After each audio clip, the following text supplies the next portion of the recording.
Jangan ngoyo. Kosif itu tipikal nggak ngoyo. Tapi nggak ngoyonya dia itu masya Allah. Nggak ngoyo kelasnya. Nggak ngoyonya kelasnya dia tuh masya Allah itu. Ya udah kita tuh cukup jadi pemulung amal aja, jagain sendal asatid, jagain makanan asatid. Dia kan selalu nyobain pertama makanannya asatid sebelum dimakan. Oh gitu? Iya, kalau ada racun biar dia meninggal sendiri. Maksudnya meninggal duluan gitu. Dia selalu gitu. Ya sampai kemarin tuh aku juga kaget, ini dari Gorontalo, iya ada apa gitu. Mau ngelaporin masjidnya Kostif udah jadi yang 2. Dia bikin 2 masjid di sana. Dan ini laporan sembakonya Kostif di foto-foto. Kamu siapa gitu? Ya saya juga belum pernah ketemu Kostif. Tapi dipercaya untuk bikin masjid di situ. Masya Allah.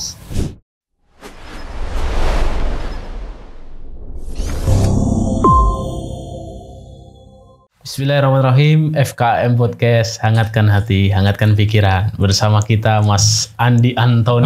Masya Allah. Nama asli Mas? Asli ya. Asli. Bukan nama baptis ya. Bukan. Andi Antoni. Antoni ini nama orang tua kah? Ya, nama sebagian orang tua. Itu singkatan nama orang tua sebetulnya. Gimana Mas? Anaknya Narto dan Yeni. Berarti dua-duanya Jawa. Ya Jawa Barat. Orang tua tuh Jawa Barat semuanya. Sunda semua dua-dua. Sunda, iya. Alhamdulillah. Masya Allah. Gitu. Mas Andi Antoni. Tapi dari keluarga ini ya Muslim ya? Alhamdulillah Muslim. Tapi sekarang nama Antum ini cocok nih kalau di dunia Antum sekarang. Dunia permualafan ya. Aneh itu. Dapat gelar Lee saya. Lee. Jadi Cina. Andi Antoni Lee. Oh. Itu yang ngasih Kostifun itu almarhum itu. Tiba-tiba ada orang calon maaf tuh ngontak. Ini benar dengan Koh Andi Antoni Lee. Kok ada Lee-nya kan gitu. Dapat kontak dari siapa? Dari Kostifun itu. Terus tak kontak Kostifun. Kok ada Lee-nya? Udah lu diam aja gitu. Karena Antum sering sama beliau jadi mungkin ada kemiripan itu. Iya, agak sipit jadinya. Jadi agak sipit ya. Iya sih. Masya Allah. Hari ini kesibukannya apa Mas Andi? Ya masih di dunia permualafan, broadcasting, seperti itu. Iya. Vertizon masih. itu dulu tim nasyid. Ya. Saya dengar awal dulu kayaknya tim nasyid ya. Iya. Termasuk Mas Andi. Saya yang nge-manage. Oh. Ya, jadi belakang panggung. Ya. Jadi waktu itu tahun 2006 masih SMA kan. Itu teman-teman tuh adik kelas itu bikinlah nasyid namanya Vertizon. Saat itu nasyid sedang naik daun gitu kan. Cuma bedanya di kita itu kita nge-rap. Jadi nge-rap tapi religi gitu, religi gitu loh. Itu dan Vertizon kan singkatan dari vertikal horizontal. Hablum minanas, hablum minallah. Oh gitu. Mananya itu. Ya. Eksis berapa lama itu tim nasyidnya? Itu tim nasyid itu eksisnya sebetulnya SMA itu udah mulai naik daun ya karena udah diundang ke radio-radio terus waktu sudah puasa bikin album tuh buka juga. bersama album udah bikin, bahkan waktu itu udah tanda tangan dengan Mix Pro, udah bikin ringback tone segala macem zaman dulu. Habis itu teman-teman SMA lulus kuliah udah kebentur kuliah. Jadi yang tadinya udah naik daun mulai sibuk sendiri-sendiri. Milih tak kasih opsi mau lanjut atau mau kuliah dulu gitu loh. Jadi teman-teman untuk pilih kuliah dulu seperti itu. Terus gimana ceritanya tuh jadi Vertizon TV itu? Channel ya, jadi channel. Iya, jadi channel. Jadi malah justru jadi channel itu di tahun 2014. Itu saking saya kangennya dengan makna Vertizon gitu loh. Dulu itu vertikal dibikin. Terus habis itu. Dan saya pengen teman-teman tuh balik lagi gitu loh. Nasyid lagi, nyanyi bareng lagi, tapi karena kesibukan akhirnya mereka sekarang udah di ini masing-masing gitu, dunia masing-masing. Tapi yang masih nyanyi sampai sekarang tuh ada Rijal. Dulu tuh Rijal sama Mas Adit, dulu kan 4 ya. Vertizon tuh ada Rijal, Adit, Fikri sama Yuslim. Nah, kalau Rijal kan memang dari keluarga Hafid semua. Si Fikri juga alhamdulillah sekarang udah. Nah, mereka tuh sukanya ngumpul. Kalau ngumpul ya sambil sholawatan, nyanyi-nyanyi gitu, terus bikinlah musik-musik religi. Yang dua ini suka bikin musik, gitu. Akhirnya bikinlah Vertizon itu. Terus seiring berjalannya waktu, karena saya kangen, harus ada kebermanfaatan nih. Karena kan saya kan sebetulnya basicnya ini ya, broadcasting, foto video. Berarti yang basicnya broadcasting Mas Andi? Iya, saya tuh di foto sama di video, terus Waktu itu bikin video profil, iklan TV, terus bikin video klipnya artis juga 2017 itu. Nah, seiring berjalannya waktu ada titik jenuh waktu itu. Kok hidup gini-gini aja ya? Apa nih yang bisa badan ini bermanfaat untuk agama waktu itu gitu. Terus habis itu udahlah bikin Vertizon TV. Akhirnya bikinlah channel itu. Dan anak-anak aja yang memang tak posting tuh cuma awal-awal itu ngaji surat-surat pendek, posting. Gitu aja tujuannya cuma gitu aja. Jadi nggak ngeliat yang lain, cuma ngaji, posting gitu doang. Udah. Karena waktu itu saya ngelihat di dunia syuting untuk pengajian, untuk itu masih kurang gitu loh. Terus saya coba masuk di situ, mencoba memfasilitasi ustadz-ustadz kampung yang sebetulnya pengen jariahnya lebih banyak itu ya, kita fasilitasi di situ. Mulai upload kajian. Iya, mulai upload kajian, mulai upload ikut-ikut kemana-mana kajiannya, santri kalong lah. Oke. Gitu ceritanya. Terus sekarang apa kontennya apa nih Mas? Kalau konten, terus kan akhirnya ke dunia mu'alaf tadi ya, karena antum sibuk di dunia MCI ini ya. Terus akhirnya kontennya lebih banyak ke mu'alaf. Pendampingan gitu kan, pendampingan, terus mu'alaf dan pasca mu'alaf itu. Nyadatin kan ibaratnya gampang ya, paskanya ini yang susah, yang orang-orang nggak tahu, orang-orang taunya cuma syahadat alhamdulillah gitu, tapi dibalik itu semua gimana ngeluarin dari rumahnya, ngebinanya, ngebimbing, itu yang PR sampai sekarang. Sampai sekarang kontennya masih soal itu. Asih. Gitu. Cuma kalau di Instagram udah kita agak rubah lebih ke informasi Muslim internasional, ya dunia Islam yang internasional itu. Karena beberapa kali bikin Instagram ke take down, hilang, keserang gitu. Padahal yang kita share itu ya cuma orang syahadat lah sebetulnya. Dialog kan nggak pernah kita posting. Jadi ya cuma pas syahadatnya aja rata-rata gitu. Tapi tiba-tiba ya gitulah, nggak tahu kenapa. Gitu ya. Yang suka ke take down medsos ya? Kayak Instagram gitu? Instagram. YouTube pernah ke take down? Pernah. Kita pernah ganti, terus habis itu ke take down sempat nggak bisa ngapa-ngapain tuh hampir setahun tuh pernah. Tadinya 6 bulan, habis 6 bulan setahun. Kita tuh nggak bisa ngapa-ngapain. Akhirnya kita bikin backupan lagi, email lagi. Nah ini saya ingin tanya nih. Kalau ke take down itu kan mesti kayak ngulang dari awal gitu kan. Itu cara menumbuhkan semangatnya gimana Mas? Saya pernah punya beberapa akun itu ya sudah banyak followernya, sudah 40.000 berapa itu. Bleng hilang kan permanen. Itu kayak aduh ulang lagi dari awal. Itu apa ini tipsnya dari teman-teman kalau Vertizon ini? Sempet ini ya, memang sempet dan tuh pernah gitu loh. Maksudnya ya Allah udah sejauh ini gitu loh. Cuma berarti Allah lagi nguji nih, mau berhenti atau terus. Akhirnya tetap kita lanjut, yang namanya dakwah kan nggak boleh berhenti. Udah kita lanjut aja, posting aja, cuek. Kita tuh tipikal, udahlah posting aja, orang posting dulu lah. Yang di Instagram, yang Instagram tuh ke take down udah 2-3 kali. Yang TikTok, kita bikin TikTok 2 bulan tuh followernya udah 200.000. Masya Allah. 200.000 tiba-tiba hilang ke take down.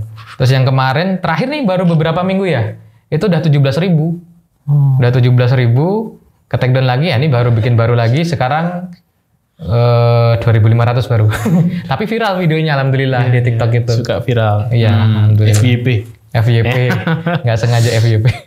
Gitu ya. Intinya dakwah tidak boleh berhenti. Nggak boleh berhenti. Amal soleh juga tidak boleh berhenti karena waktunya sangat terbatas ini. YouTube pernah ke take down, tiba-tiba orang dari Palembang ngewakafin akunnya Vertizon. Ini untuk Vertizon ya gitu. Sudah punya follower. Sudah punya subscribernya waktu itu 5.000. Masya Allah. Ini tak wakafin buat Vertizon. Oh siap gitu. Ada yang kayak gitu.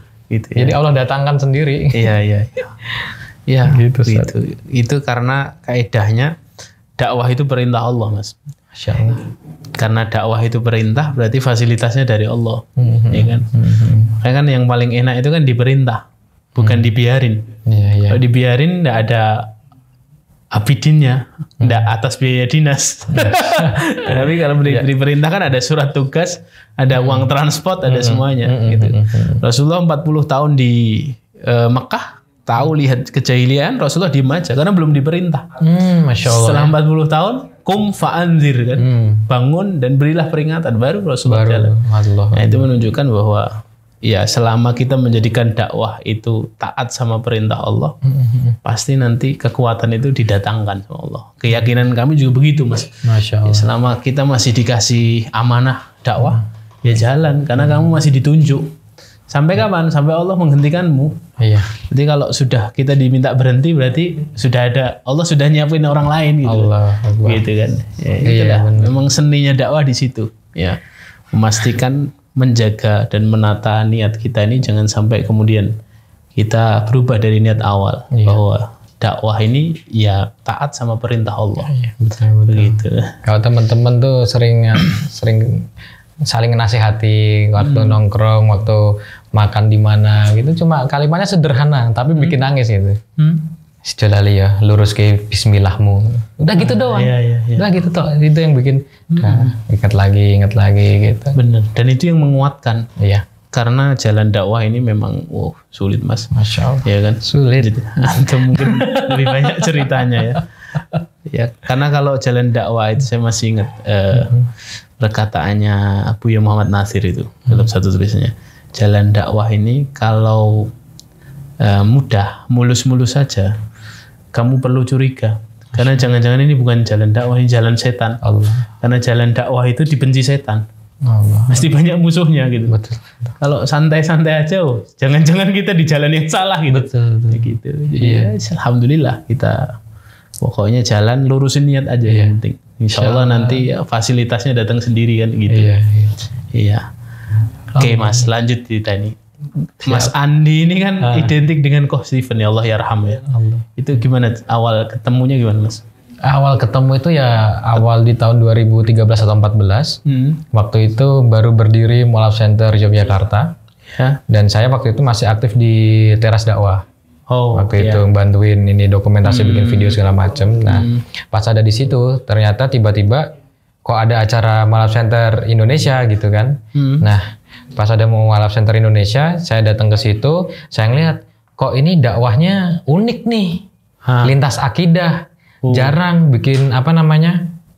Maksudnya nggak hanya sekedar bikin kajian, tapi dialog di pinggir jalan, ngobrol di kafe, ngobrol di mana, dapat hidayah, syahadat gitu. Tapi waktu itu belum ada tim medianya. Nah, saya coba untuk memfasilitasi, boleh nggak saya jadi tim dokumentasi di sini. Waktu itu baru berdiri 1 atau 2 bulan gitu yang di Jogja itu. Udah akhirnya di situ gabung dan sampai detik ini alhamdulillah bisa membersamai jadi pemulung amalnya di MCI lah. Masya Allah. Gitu. Kenapa istilahnya pemulung amal, Mas? Ya karena kita dakwah pinggiran. Dakwah pinggiran? Iya. Dakwah yang lintas akidah. Ini Muslim, ini bukan Muslim kan gitu loh. Ini dakwah pinggiran yang jarang orang ini gitu. Yang jarang orang ini. Muncul kata pemulung dari situ. Iya, kita mulung-mulung amal aja di situ gitu. Yang nggak orang banyak tahu. Sedangkan di balik itu ujiannya di lapangan itu Masya Allah banyak banget. Apa contohnya, Mas? Boleh ceritakan? Contoh yang paling berkesan, paling inget banget tuh. Ya itu ngambil mu'alaf karena dia ketahuan Islam oleh keluarga. Terus yang kedua ngambil mu'alaf yang jenazah mu'alaf yang mau dimakamkan bukan Muslim. Itu waktu yang mu'alaf ketahuan Islam itu juga lucu ceritanya. Ada 3 orang sahabat. Itu. Yang 2 ini mau murtad, yang 1 ini memang masih Katolik gitu loh. Nah, yang 2 ini untuk memantapkan kemurtadannya, mereka sering nonton video kayak Dr. Zakir Naik, dilihat debat-debat gitu loh. Nah, sahabat yang 1 ini kakak adik kandung ya. Sahabat yang 1 ini, kalian ngeliat apa sih gitu? Curiga toh. Nah, akhirnya, lu nggak usah lihat ikut-ikutan, ini urusan saya sama adik saya gitu. Di sana aja udah. Akhirnya pas mereka entah pergi, dilihat di story-nya kok nonton Dr. Zakir Naik. Dia lihat. Akhirnya yang Katolik ini ngeliat. Lah baru seminggu 2 minggu ngajak 2 orang ini, anterin aku kemana? Ke Mualaf Center. Kamu mau ngapain? Aku mau syahadat, aku mau masuk Islam. Weh gila kamu, kita aja mau murtad, kamu mau masuk Islam gitu kan? Akhirnya mereka ini diantar. Bertiga ngobrol tuh di Ring Road Utara lah di sebuah warung kan ya. Ngobrol di pinggir jalan. Akhirnya ini udah ke gereja, berdua yang ini udah ke gereja yang mau murtad nih kan. Nah akhirnya setelah dialog ngobrol-ngobrol, alhamdulillah Allah kasih hidayah tiga-tiganya masuk Islam. Balik lagi. Iya, dan itu kita syahadatkan. Nah setelah syahadat, intinya singkat cerita, lama-kelamaan ketahuan oleh keluarga, oleh kakaknya, karena yang ini dia masih keluarga Katolik. Iya, kan keluarga besarnya ada di NTT. Nah yang ini ketahuan sama kakak kandungnya gitu. Ini apa kan gitu kan, ada mukena ada Al-Qur'an gitu. Wih, itu urusanku lah gitu kan gitu. Terus habis itu marah besar intinya, marah besar. Terus malam-malam telepon. Mas Andi, saya mau keluar dari asrama nih gitu kan. Ya udah Sherlock. Di Sherlock pas tak lihat wah emang asrama dari sana kan. Terus aku juga nggak tinggal diam, akhirnya kita koordinasi. Karena mereka udah dengar-dengar ngumpul. Benar, pas saya masuk, akhirnya saya bawa istri. Karena saya tipikal agak temperamen kalau udah ngomongin ini gitu loh. Nah, pas masuk, alhamdulillah saya bawa istri sama satu orang lagi. Itu bener tuh, udah ada parang gitu. Terus habis itu ya kita cuma masuk ya assalamualaikum lah. Maksudnya sama si mualafnya itu ngobrol, duduk bareng di kamar itu, kamar kos ya. Itu ada kakaknya, ada banyak orang lah di situ. Kita dialog, ngobrol. Nah sejatinya dia itu udah muslimah. Dan kalau di muslim, agama sama itu udah kayak saudara. Walaupun kita bukan satu ibu gitu. Tapi dia sekarang udah saudara muslim kami gitu. Ayo nggak bisa, ini Islamnya nggak sah. Kok bisa nggak sah? Belum izin sama oma di sana. Oh gitu. Satu, dia udah cakap hukum, udah dewasa. Dan dia udah dilindungi undang-undang. Dia bebas memilih agama masing-masing.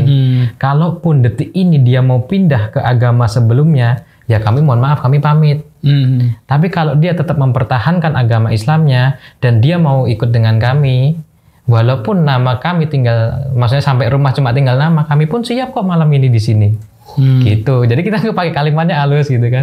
Ini kembali lagi ke si mualafnya gimana. Gimana kamu mau ikut kami atau mau tinggal di sini gitu. Gitu. Kok pikir baik-baik ya kakaknya itu kan sama teman-teman yang lain itu. Jangan pernah injakkan kaki gitu ya. Udah intinya dia mau ikut dengan kami. Ya, pas ikut dengan kami di mobil itu di WA. Itu pas Ramadan, pas puasa. Terus habis itu, Mas, ini keluarga minta dibalikin duit kuliah, laptop, handphone, semua fasilitas. Ibaratnya mereka jual ya kita beli kan. Ya udah, suruh total berapa? Oh gaya kita padahal waktu itu duit kas cuma ada 1,5 juta tuh. Nah habis itu total berapa? 10 juta. Ya berapa puluh juta lah. Jepret. Waduh ya udah kan. Udah sholat dia taruh di rumah. Sholat. Habis kan itu live itu pas di Vertijan aku sempat live itu pas kejadian itu. Live-in diskusi dengan HP. Keluarga itu? Enggak, pas di jalan. Oh, ini kondisi ada mualaf, dia ini intinya keluarganya minta dibalikin duitnya bla bla bla gitu kan. Dah, sholat taraweh. Itu kan sekali tak cek lagi. Duh, masuknya cuma berapa gitu lah. Alhamdulillah pas selesai sholat taraweh, terus habis itu pulang ngecek lagi ternyata Allah cukupkan semua itu, bahkan lebih 200.000 dari yang diminta sama keluarganya. Langsung kita transfer malam itu ke keluarganya. Jebret, bingung lagi. Hei, ini kamu uang dari mana? Gimana Mas Andi? Bilang dari Allah. Dari Allah Oma. Gila kamu. Allah gimana kasih uangnya gitu kan? Ya intinya ini dari Allah gitu. Udah ini dari Allah selesai ya. Ya catok rambut belum balik. Iya besok dibalikin catok rambut. Jadi semuanya dibalikin gitu. Nah itu yang terkesan. Sampai akhirnya tuh video itu viral kemana-mana. Pas Idul Fitri diundanglah ke TV One. Beliau ini? Iya. Karena kan viral saking viralnya. Ya udah saya malah lebarannya sama ini TV itu. Diundang dalam hal apa? Sharing kisah mualafnya itu. Oh. Gitu waktu itu viral. Ya udah dari situ kan aku bilang ke si mualafnya ini. Nih, Allah aja hanya untuk menunjukkan bahwa kamu benar-benar masuk Islam. Terus mau nunjukin bahwa kamu tuh masuk Islam gak dipaksa siapapun. Kan di keluarganya, kamu pasti diiming-imingin ini. Terus kamu hamil ya? Gitu-gitu loh. Enggak, tapi justru Allah nunjukin apa? Kamu sampai disiarkan di TV nasional. Hanya menunjukkan bahwa kamu tuh yang masuk Islam sendiri tanpa ada paksaan dari pihak manapun gitu. Dan hanya untuk nunjukin keluargamu kamu harus masuk TV kok gitu. Ya geleng-geleng gitu. Yang tadinya ya kan dia cerita juga waktu sebelum Muslim pun juga memang kondisi ekonomi keluarganya kan kurang gitu kan. Sekarang Allah cukupin seperti itu. Bahkan sampai ada yang nguliahin gitu, ngebayarin kuliah segala macam. Ya itu Allah tunjukin semua ada jalannya masing-masing. Gitu. Masya Allah. Kebanyakan mu'alaf yang pernah dibina dan didampingi oleh mu'alaf center MCI itu apa motifnya Mas? Maksudnya alasan masuk Islamnya apa? Bermacam-macam. Tapi alhamdulillah kalau yang di wilayah Jogja itu karena belajar gitu. Ya. Iya, jadi karena ilmu dia dapat sesuatu pencerahan gitu ya. Jadi kadang kalau dialog kita bawa Al-Quran, sana bawa Alkitab, ujungnya debat kita enggak gitu. Maksudnya kalau debat, iya kalau debat kita nggak mau gitu loh. Tapi kalau dialog ayo gitu loh. Nggak usah pakai Al-Quran dulu, cukup pakai Alkitabmu aja gitu. Jadi kita ngobrol itu pakai Alkitab, nggak pakai Al-Quran. Jadi apa yang ada di Alkitab itu yang kita sampaikan. Kan satu frekuensi akhirnya kan mereka, ini di Alkitabku nih gitu. Waktu itu masih mereka percayai. Itu ya karena belajar. Kebanyakan karena belajar. Iya. Pernah waktu itu juga dialog dengan adalah sebuah gereja terbesar di Jogja. Waktu itu telepon ke HP saya, bunyi, kan nomornya 0274 sekian. Coba Mas cek, tak cek di Google, loh ini kan gereja terbesar lah di kota Jogja. Habis itu ngajak ketemuan, telepon. Habis, oh ya Mas kita bisa ketemuan ini ya habis terawih. Akhirnya habis terawih ketemu di sebuah kafe. Dia itu kerja di gereja itu udah berapa tahun ya? Astagfirullah 5 atau 7 tahun lah intinya itu. Dan setelah dia belajar dengan baik lah itu disitulah ada hidayah Allah gitu di situ. Dia ngobrol lagi, udah buka aja Alkitabmu. Ini pasal ini, ayat ini, pasal ini. Ya udah. Siapa yang sebetulnya lebih sayang sama Yesus? Umat Muslim. Ya udah. Gitu. Akhirnya di situlah dapat hidayah tersahadat. Gitu ya. Iya. Oke, luar biasa. Seru lah. Belum ngambil mu'alaf, kalau ngambil mu'alaf seru lagi itu dah pokoknya. Ngambil mu'alaf yang meninggal udah dikasih. Ada tarik-tarikan itu pasti. Pasti ada. Kan keluarganya pengen dimakamkan secara agamanya sebelumnya gitu kan. Sedangkan kita ya fardu kifayah itu kalau kita nggak makamin dosa semua itu. Iya, kameramen juga dosa. Iya bener, gitu. Itu sempet tarik-tarikan segala macam. Akhirnya bisa kita ambil, terus bisa kita makamkan secara Islam. Itu panjang karena waktu itu lokasi yang ada di situ itu sebetulnya kandangnya Laskar Kristus waktu itu. Teman-teman kan nggak tahu gitu loh. Nah, kalau kita kan udah ada pemetaan gitu dan alhamdulillah siangnya itu bisa kita ambil dengan cara yang baik lah. Boleh. Walaupun sedikit anget gitu. Gitu. Boleh. Ada sedikit anget-angetnya gitu. Jadi keluarganya tuh majemuk ya, ada agama Kristen, ada yang Muslim juga ada. Yang lucu yang Muslim ngebelain ini gitu loh. Ngebelain keluarganya. Sekali kan nggak apa-apa lah gitu aja. Jamaahmu kan banyak kan, bukan masalah jamaahmu banyak gitu loh. Iya. Gitu. Oke Mas, sekarang kita beralih ke manhakibnya Stephen. Ya, kayaknya kita tepat nih orangnya. Karena Mas Andi ini saya lihat juga waktu Stephen Allah yarham kembali ke rahmatullah itu ada di sisi beliau ya. Iya. Boleh cerita dulu Mas, Stephen ini memang mu'alaf juga atau bagaimana? Iya, mu'alaf juga. Iya. Tapi sejak beliau. Iya. Sejak masih muda, dia kan Islamnya kan baru 21 atau 22 tahun ini Muslimnya dia. Cuma kebermanfaatan ke umatnya Masya Allah banyak sekali. Apa motivasi terbesar beliau? Kenapa? Kan mu'alaf ya sudahlah, soleh sendiri aja. Ngapain? Dia kan berangkat dari karena waktu dia masuk Islam itu dulu dia susah mau belajar sama siapa gitu. Terus kondisi ekonomi dia waktu itu juga masih susah. Dia pernah di pasar jadi kuli panggul dan lain-lain gitu. Yang penting cuma harus bisa makan minimal itu sehari. Dan dia tipikal bukan orang yang suka minta-minta. Ya, dia harus kerja, makan gitu. Nah dari situ dia tercetus pengen mewadahi kalau ada mu'alaf biar jangan sampai merasakan seperti dia. Terlunta-lunta Terus dikeluarkan dari keluarga. Iya gitu-gitu. Terus alhamdulillah terbentuklah Mualaf Center Indonesia itu.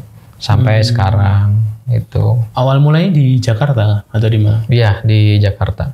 Berarti Coach Steven ini aslinya Jakarta, keluarga di Jakarta. Iya, keluarga di Jakarta. Seperti itu. Ya, sepanjang perjalanan ini alhamdulillah Coach Steve tuh bisa memupuk teman-teman yang ada di regional itu untuk mandiri. Oh gitu. Ya, jadi kalau mau bikin regional tuh bukan yuk bikin regional langsung dia sih enggak. Ya udah setahun dulu buktiin dong kalau kamu mau bikin regional gitu. Ada berapa mualaf, ada berapa, terus peta dakwahnya seperti apa gitu. Baru nanti setelah misal setahun ada ini baru kita bentuk regionalnya. Gitu seperti ya. Itu. Oke. Coach Steven ini beliau kan selain berdakwah juga di dunia mualaf ya. Beliau juga berbisnis ya. Iya. Itu juga diajarkan juga ke teman-teman MCI atau gimana? Jadi kalau yang bisnis itu kan sebetulnya Coach Steve itu mulai pure berbisnis itu di tahun 2018.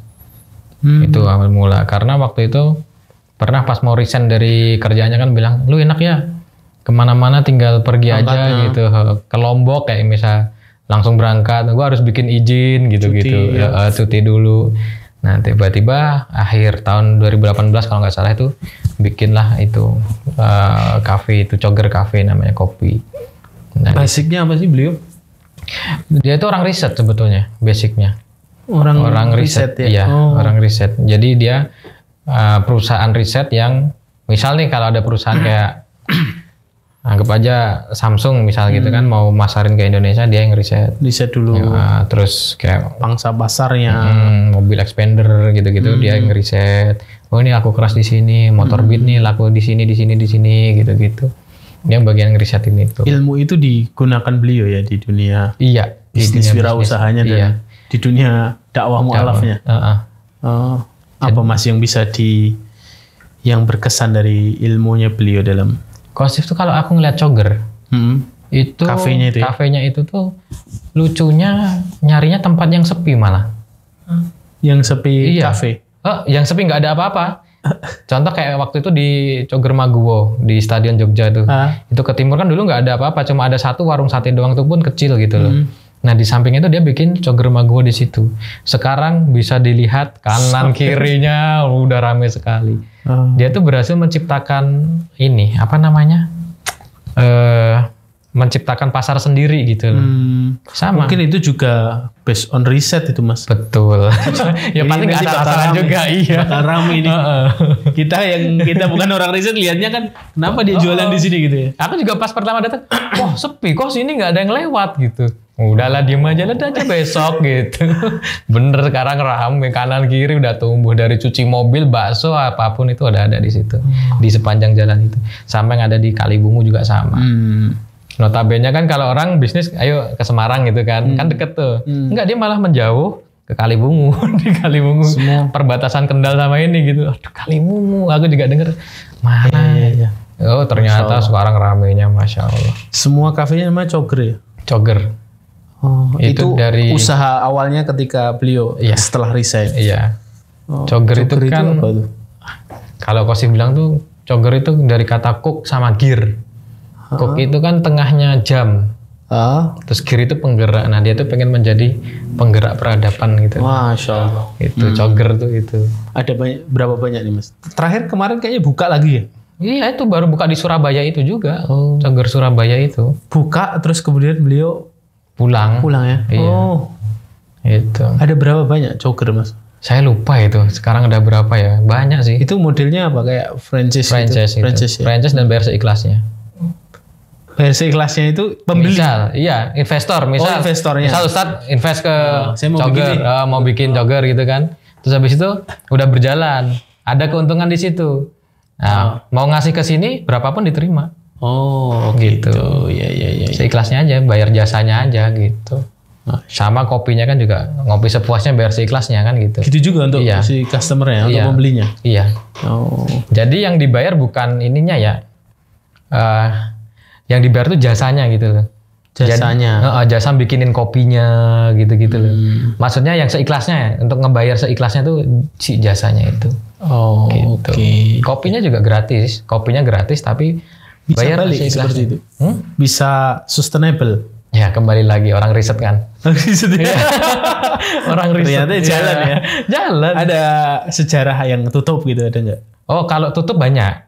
Oh. Karena apa?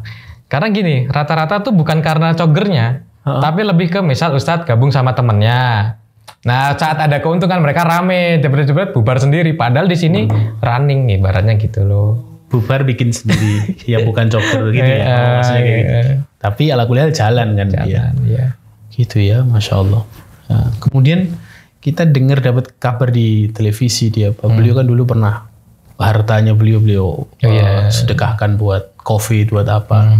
Itu hasil dari usaha.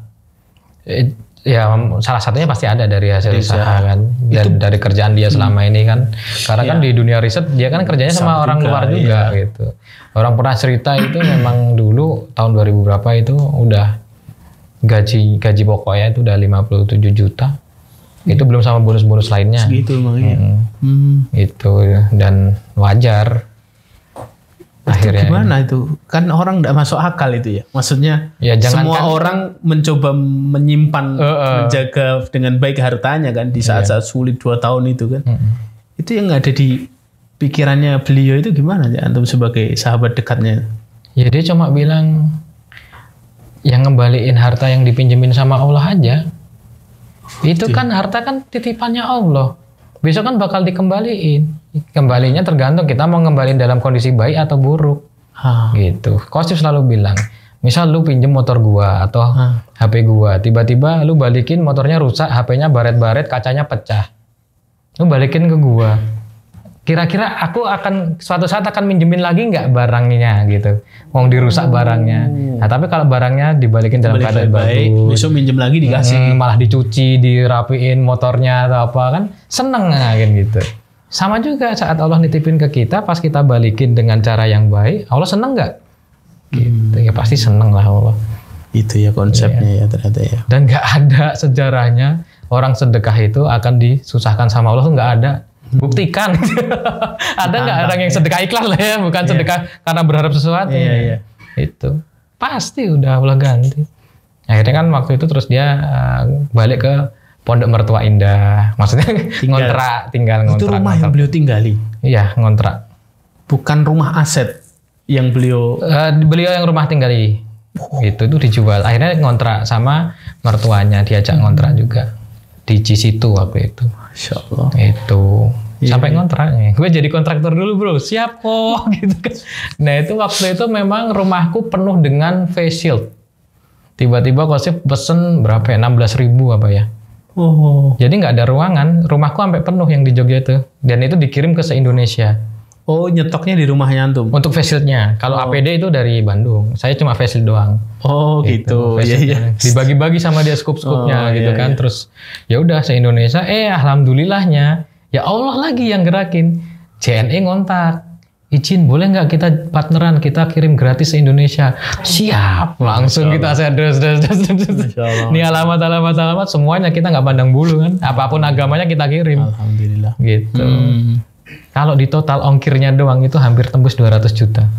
Ongkirnya doang yang dari Jogja itu. Gitu itu Masya Allah lah JNE itu keren. Karena yang punya mualaf ternyata kan gitu. Iya. Itu. Oh gitu ya. Apa mas pengalaman yang paling berkesan di dunia MCI ya bersama Koh Steven? Kau selain kedermawanan beliau yang enggak pakai pikir panjang untuk Islam, itu apa yang menurut Mas Andi ini?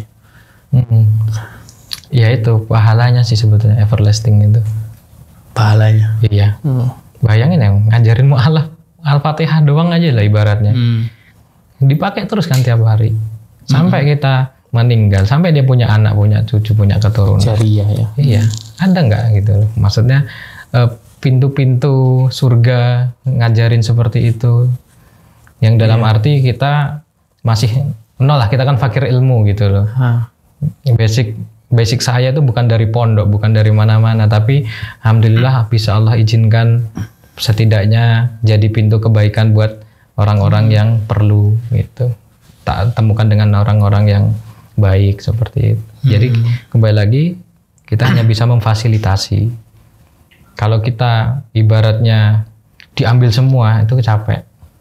Contoh kalau ada mualaf di sini, misal saya di Semarang, ya udah kita coba alokasikan di MCI Semarang nanti cari asatid yang dekat situ, nanti dibina gitu, karena menghubungkan. Jadi di Jogja itu juga kalau pembinaan satu mualaf itu satu ustadz gitu, biar terfokus gitu loh. Nanti biar mereka sendiri yang pertemuan dengan jadwal sendiri.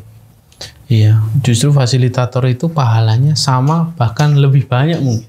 Amin. Dari orang yang memberikan kebaikan kan. Kan ada kisahnya itu Mas, kisahnya seorang syekh di Suriah. Ada seorang syekh, guru besar di Masjid Jami Damaskus itu.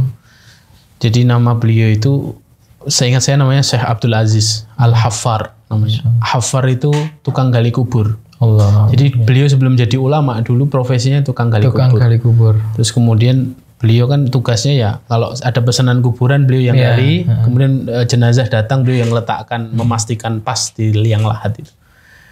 2 kali jenazah datang itu di sekitar space-nya 1-2 bulan. Jenazah pertama datang, beliau yang turun. Jadi ini cerita nyata beliau itu ketika meletakkan jenazah ke liang lahat itu, tiba-tiba mata beliau tersingkap, pandangannya tersingkap, melihat taman surga yang sangat indah. Pas begini. Kemudian Allah kembalikan kan pandangannya, kemudian penasaran ini siapa ini mayitnya ini, si mayit ini siapa, jenazahnya. Selesai pemakaman ditanya ke keluarga, ini siapa? Oh ini ulama.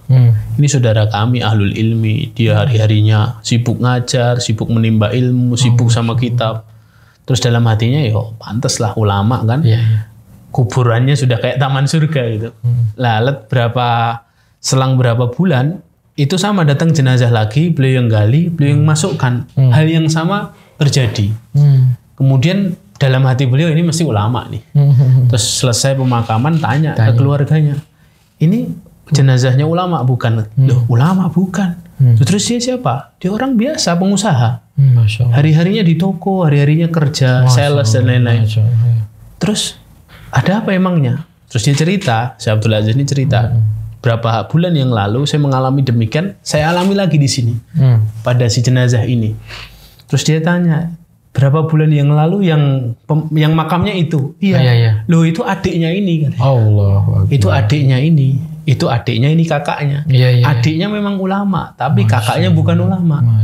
Kakaknya pengusaha, tapi semua fasilitas untuk adiknya, belajarnya, kitabnya, biaya sekolahnya, yang nanggung keluarganya kakaknya. Jadi sampai akhirnya Syekh Abdul Aziz itu melihat orang yang berkaitan dengan ilmu, berkaitan dengan dakwah, kebaikan, walaupun dia hanya fasilitator, tidak berhubungan langsung, itu pahalanya sama. Akhirnya beliau banting setir, ceritanya begitu. Beliau ninggalkan pekerjaan gali kuburnya, datang ke Masjid Damaskus, bermulazamah dengan para guru, para masyaikh, jadi guru besar di situ. Makanya beliau punya nama Al-Haffar. Mantan gali kubur. Masya Allah. Jadi kebaikan itu kadang-kadang tidak harus, kalau misalnya dakwah ya tidak harus megang mic gitu. Iya. Kadang-kadang yang nyiapkan kamera, lighting, ya kan, yang nganterin ustadznya, nyopirin, ya semuanya, yang nata sendal itu dapat semua rata gitu. Masya Allah. Dan ini Masya Allah peluang amal solih buat sahabat semua yang di rumah nih kan Mas ya. Betul. Jadi beliau sendiri tadi bilang bukan lulusan pondok, ya kan, tapi Masya Allah ya ada peluang amalan yang luar biasa bisa kita ambil. Seperti itu. Kembali ke Koh Stephen nih Mas Andi. Koh Stephen itu gimana ceritanya waktu di Surabaya itu Mas? Antum di Surabaya itu? Iya, di Surabaya. Jadi sebelum beliau ke Surabaya itu, beliau itu di Jogja lama. Di Jogja lama? Iya, waktu itu kan bikin event yang Ojoleren jadi wong ape itu. Itu kan berawal dari... Beliau juga ada beliau? Iya, karena awal telepon-teleponan itu kan saya, Koh Steve sama Ali. Ali. Kita bertiga ngobrol doang by phone. Ini kita bikin ojol leren nih, kurang apa? Tiket pesawat.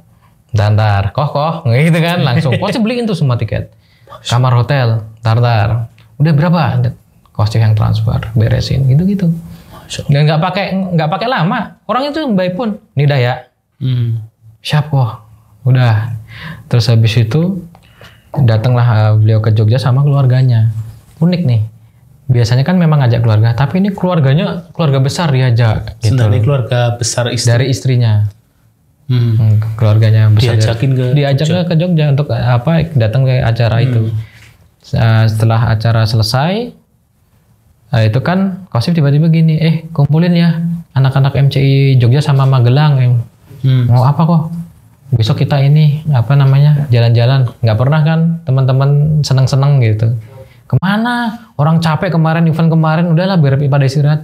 Enggak, kumpulin aja. Yaudah istirahat sehari, terus besoknya kita jalan-jalan semua. Itu tuh main jeep, rafting. Jadi nggak pernah kita lakukan selama itu Kosif tuh pengen ngajak ini. Kosif cuma bilang waktu itu sama istrinya, nih ya, mau tak liatin kenapa kok begitu cintanya dia sama MCI waktu itu. Kan istrinya sampai cemburu dalam tanda petik. Kok sama MCI ini ada apa gitu. Ternyata pas istrinya tahu dengan ini, oh iya ya ternyata Masya Allah ya. Itu terus setelah acara itu. Tapi itu lebih memantapkan. Sebelumnya kan kita bikin acara juga di daerah Muntilan di pelosok itu. Itu acaranya alhamdulillah tuh didatengin ternyata waktu itu kita salah ketik 10.000 jamaah ternyata 12.000 jamaah yang datang. Itu 5 km itu ngantri mobil itu. Itu di daerah Dukun, daerah atas. Itu acara MCI. MCI. Terus habis itu alhamdulillah acaranya rame dan disitulah istrinya juga kan diajak waktu itu kayak wah ternyata gini ya dakwah di pedalaman tuh seru, seneng, dan kenapa kok Kosif maksudnya lebih banyak di luar, ternyata ya ini keluarga gitu. Alhamdulillah semuanya lancar. Nah selesai acara ini juga lucu, waktu itu mau balik ke Surabaya selesai acara refreshing besok kan mau balik ke Surabaya. Kok mau makan apa? Udah aja kita bawa ke warung bakso yang sebelah Amplas tuh, Timur Amplas ada bakso itu. Makan di sini. Itu yang lucu itu, maksudnya yang aneh ya. Kosif tuh berkali-kali pamitan sama istrinya ini. Kan udah salim. Ini lagi panggil lagi, peluk lagi, salim, peluk lagi gitu loh. Terus Kosif tuh yang terakhir tuh ngambil ini bunga Kamboja, kan ada jatuh di bawah. Pakein ke istrinya gitu. Apaan sih gitu loh, aneh gitu. Aku juga ngeliatnya apa sih kok gitu. Kan nggak tahu gitu kan, namanya juga kangen gitu. Udah terus pisahnya di Jogja. Pisahnya di warung bakso itu. Jadi sama saya tak antar ke bandara di Adi Sucipto waktu itu keluarganya beliau. Pakai pesawat baling-baling lah kalau di sini kan, kalau yang di Adi Sucipto. Rumahnya mana beliau? Bandung. Enggak, Bandung rumahnya. Kalau istrinya balik, keluarganya kembali ke Bandung. Nah ini Kosif dari Adi Sucipto ke Surabaya. Pesawat tak antar ke sana. Dah, terus habis itu gue sesuk nyusul ya gitu kan, dia juga bisa bahasa Jawa gitu loh. Kemana? Ke Surabaya? Mau kok, aku mau fokus ke umroh. Karena tanggal 20 Oktober kan umroh. Antumnya? Iya, sama Kostif, sama keluarganya juga, sama jamaah juga gitu loh. Karena aku yang handle Coger travelnya gitu, untuk data-datanya segala macem. Nah pas mau ke acara Hijrah Fest dikontak kan, lu kesini ya? Iya udah, anak-anak kesana gitu. Teman-teman tuh berangkat pakai ambulan. Pakai ambulan MCI sama semuanya kan, kita bikin stand di sana kan, terus dan kita diminta untuk bantuin tim dokumentasi Hijrah Fest juga. Udah sampai lokasi, udah kita set sedemikian rupa. Udah jadi standnya. Udah jadi stand set. Ngobrol ketemu Ari Untung dan lain-lain, ngobrol dulu bro, gini. Aduh, Ari udah kelihatan stres. Kosif juga, Begi gitu. Ini acaranya belum bisa ya gitu. Sek kok aku coba kontak link-linkku lah sebisa aku, cuma waduh udah memang susah nih. Singkat cerita dibatalkan acaranya. Pas dibatalkan acaranya ya udah, tapi ini kok stand MCI besok aja lah, anak-anak biar istirahat dulu. Kita beres-beresnya besok aja, udah stand kita tinggalin. Terus teman-teman nginep. Nah pas nginep itu ada aja kejadian aneh itu. Apa itu? Ya nggak aneh ya, maksudnya dari kaca ambulan tuh pecah belakang. Karena Jadi parkir intinya nggak ngelihat lah, ada pohon tuh, ada pohon cateng pecah. Habis itu aku nyusul mau ke hotel ketemu sama Kostif. Banku itu kan tadinya aku pagi-pagi ke bengkel mobil, dicek. Nah sama bengkelnya itu waktu di ini ke atas 3 ban tuh sobek. Mas ini bannya sobek gitu. Terus gimana? Nggak berani. Terus aku tak kirim ke Kostif. Kok banku sobek? Wah ganti tuh, urgent itu, parah itu. Udah lu ganti aja. Carilah bengkel, kan kalau di situ mahal ya, maksudnya kan bukan karena bengkel resmi, aku cari keluar gitu, cari bengkel biasa, akhirnya dapat, masih ditanyain lagi gitu, mana sih lu nggak datang, ini lo di bengkel masih dicopotin, ban-bannya tak kirimin foto videonya gitu. Itu pas OTW ke Surabaya atau? Oh enggak, setelah dari. Kalau ke Surabayanya itu sebelumnya aku udah ngeyel nggak mau karena aku mau fokus ini. Yang gua butuhin lu Andi Antoni, nama lu Andi Antoni bukan Iya kok, akhirnya aku sama istriku nyusul.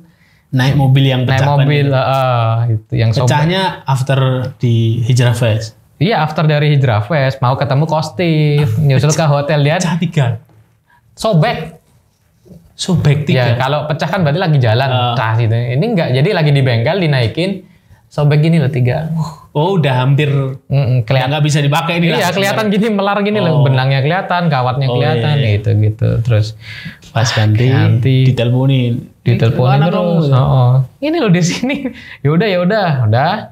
Pas OTW ke sana macet tuh jalanan tuh. Wah, jadi kok kayak mau ketemu Kostif tuh akhirnya sore hampir jam berapa? Jam 4 atau jam setengah 5 gitu sampai hotel tuh. Oh, itu pun itu iya di hotel yang banyak asatidnya. Oh, yang semua. Karena beliau nemenin di situ.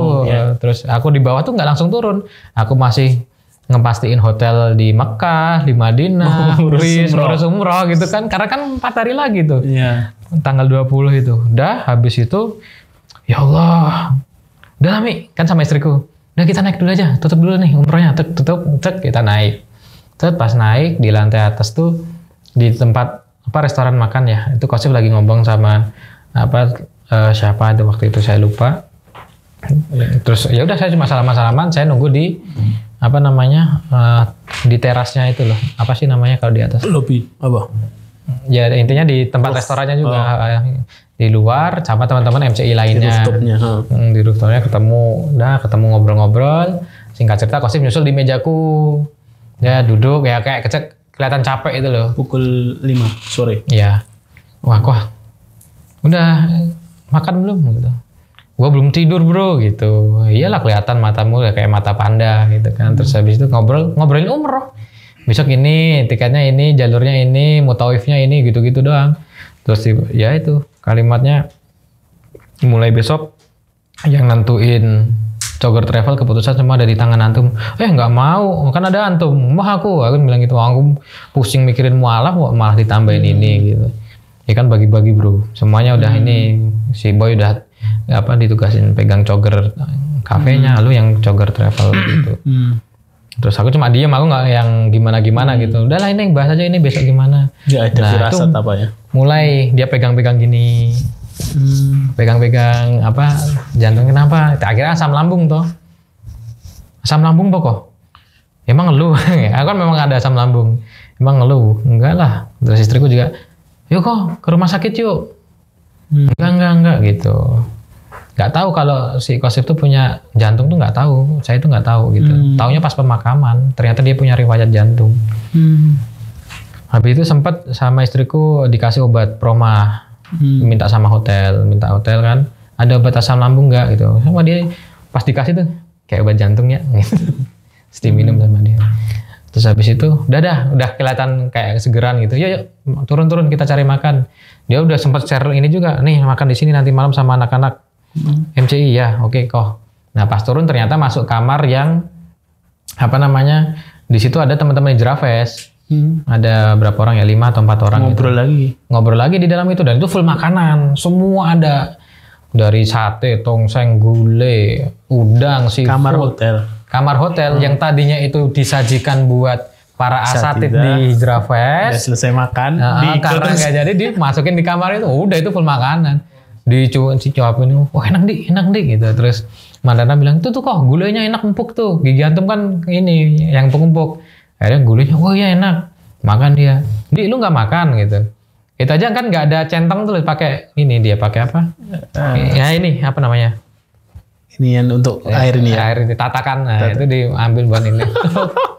Makan dia enak nih, gulai makan. Jadi aku juga akhirnya nemenin makan. Udah makan di depan kan, saya di sini, Kostif di sini. Kostif udah makannya habis, taruh, jebret, aku masih makan setengah. Tak lihat tuh keringatnya banyak gitu loh. Terus dia cuma, alhamdulillah capek, gue istirahat dulu ya bro. Iya aku istirahatnya di kursi itu.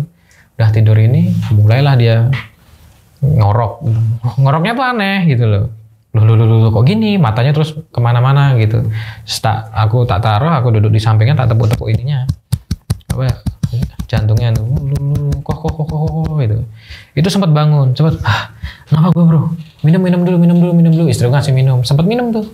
Minum, taruh lagi, ini lagi. Tapi kayaknya udah nggak fokus tuh diajak ngobrol tuh. Udah terus tiduran lagi gini. Teman-teman masih ada di situ? Masih ada semua.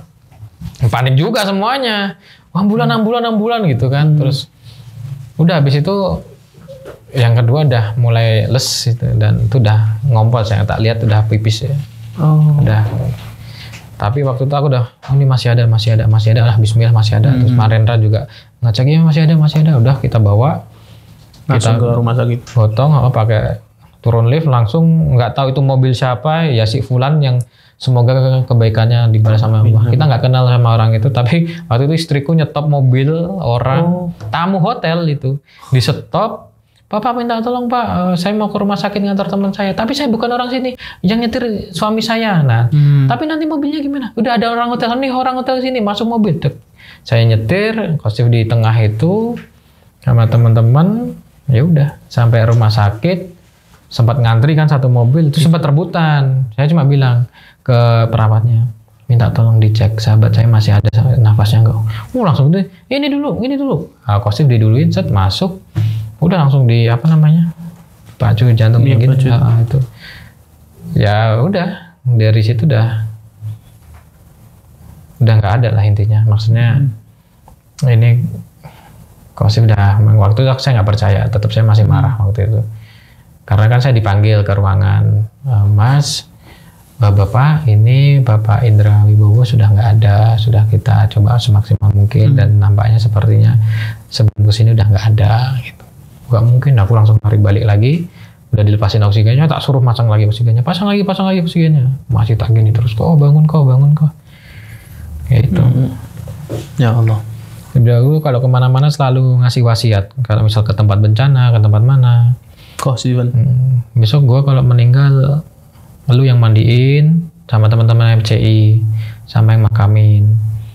Terus habis itu kalau misal merepotkan, dimakamin di lokasi yang tempat saya meninggal aja gitu. Pokoknya gue nggak mau ngerepotin gitu. Terus ya udah habis itu alhamdulillah semua bisa terlaksanakan. Kita mandiin, kita kafani, kita anter pakai ambulannya MCI. Yang kacanya pecah belakang. Iya.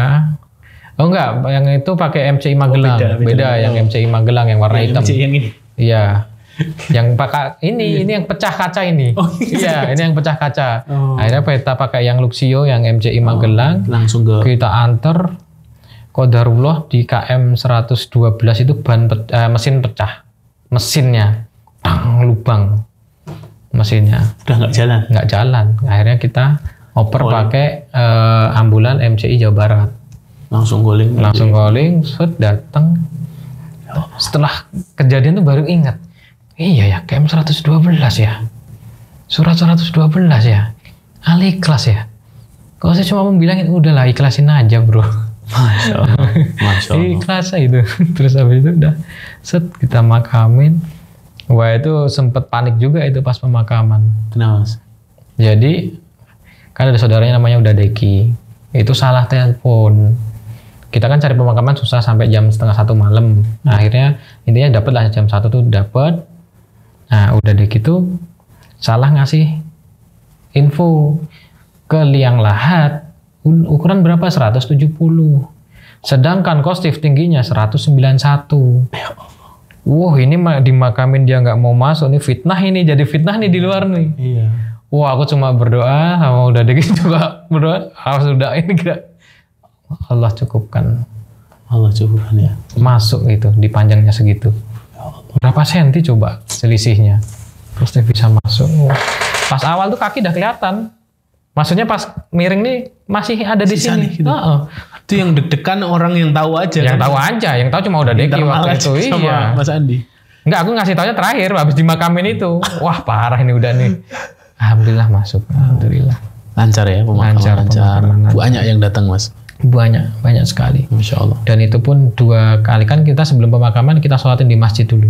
Itu 2 kali kloter sholatnya full jamaah itu. Masya Allah. Kita makan di situ dan masih berkeringat.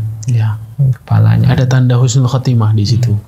Kita lihat ya, salah satu tanda husnul khotimah itu kebiasaan, Mas. Jadi Allah itu mewafatkan seseorang sesuai dengan kebiasaan dia. Apa kebiasaan? Kesibukan dia apa? Ya itu. Kalau disibuk di dunia dakwah, dia meninggal di saat itu. Allah Akbar. Masya Allah. Ya. Dari perjalanan hidupnya beliau nih, Mas. Mas Andi kan termasuk orang yang ring satunya beliau lah, kemana-mana ya Mas Andi lah.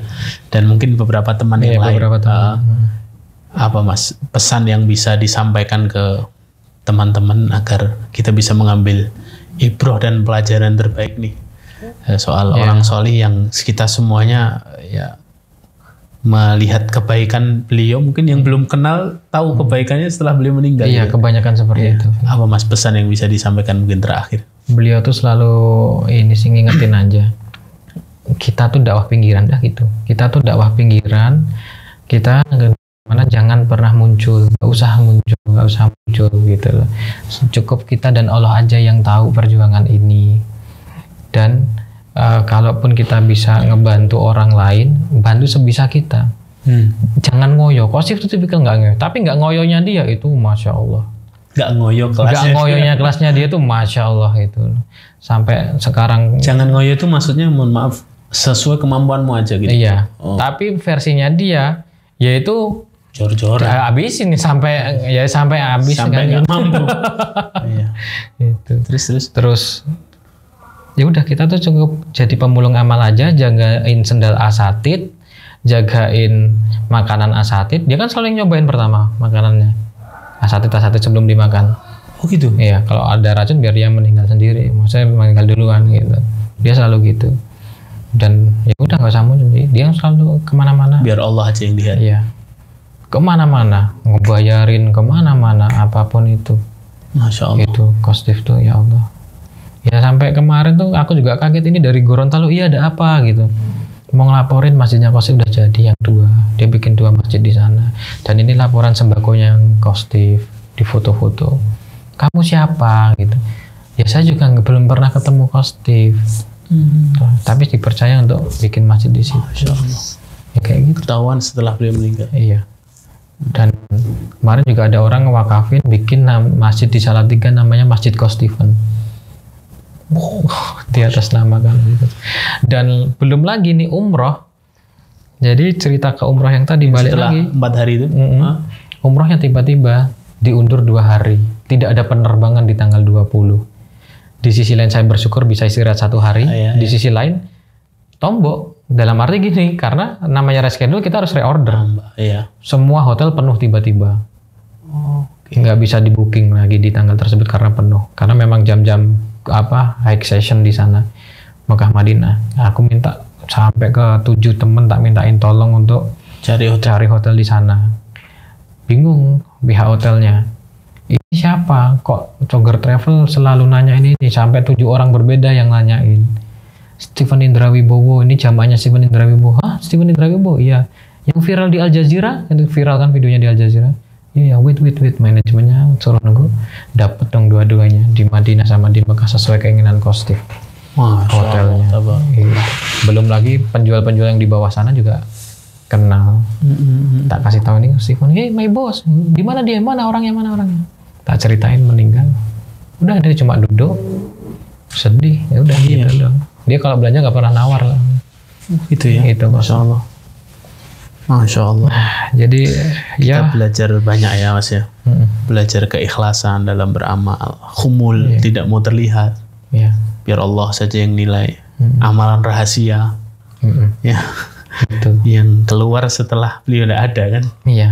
Ya, itu mungkin karena nilai ikhlas itu kan nilai yang paling mahal ya. Insya Allah. Itu yang kemudian jadikan Allah begitu sayang kepada hambanya. Ya, ya semoga kita di istiqomahkan dalam amin, ikhlas mas, dalam beramal ini. Ya. Ya, doanya semoga perjuangan Kostif bisa tetap berlanjut. Teman-teman di Mualaf Center Indonesia tetap solid, tetap dengan meluruskan bismillahnya. Ya. Dan Amin. Ini ada juga perjuangan beliau Indonesia Quran Center.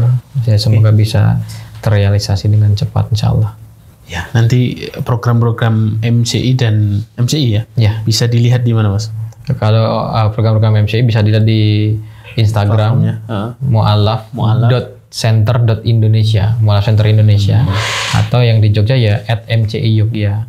@MCI Jogja. Ya. Sebagian ada di channel YouTube Vertizon TV. Vertizon TV. Ya. Baik, masya Allah. Terima kasih banyak Mas Andi Antoni atas sharingnya siang hari ini, masya Allah. Banyak ilmu, banyak pengalaman, banyak wawasan buat kita. Nilai-nilai kebaikan Mas Andi dan Coach Steven ini, masya Allah. Semoga menginspirasi teman-teman di rumah. Ya, dan semoga kita bisa seperti beliau-beliau ini, ya, dengan hashtagnya pemulung amal, masya Allah. Pemulung amal, tapi sejatinya investor amal. Luar biasa. Paling banyak nih pahalanya, karena jadi fasilitator, jadi sarana untuk orang lain mendapatkan kebaikan. Jazakumullah khairan, Mas Andi, atas kehadirannya. Jangan kapok ya. Enggak, Ustaz. Besok Ustaz sekali-kali ke Vertizon, Ustaz. Gitu ya.